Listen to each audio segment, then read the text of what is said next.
High বন্ধুরা, দেখো আমি নিজের হাতে বানানোর কিছু হোমমেড জিনিস নিয়ে চলে এসেছি। তো তোমাদেরকে এক এক করে আমি দেখাচ্ছি, ঠিক আছে? তো এটা ফার্স্টে দেখো, আমি হোমমেড সোপ তৈরি করেছি, সাবান। তো দেখো সাবানটা এত সুন্দর দেখতে, তো নিজে হাতে সব বানিয়েছি। সোপটা দেখো কেমন হয়েছে বলো, দেখো কেমন হয়েছে।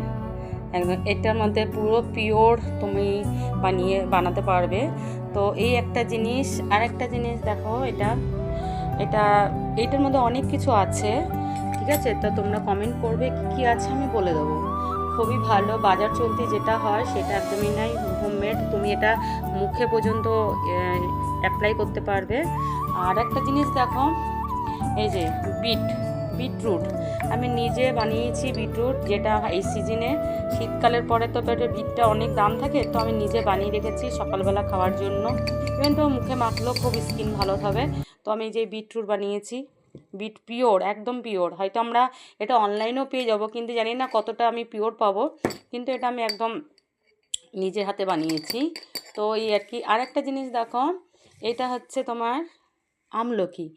এই যে এখন শীতকালে যে সিজনটা ছিল, সেই আমলকিটা আমি কেটে গ্রেট করে এরকম করে আমি রোদে শুকিয়েছি, তার মধ্যে একটু বিট নুন দিয়েছি।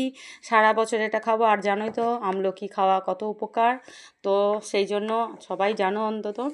আর তার সাথে এই আমলকিটা আবার দেখো, এটাও আমি মানে ডাস্ট করে রেখেছি, যার যেটা পছন্দ।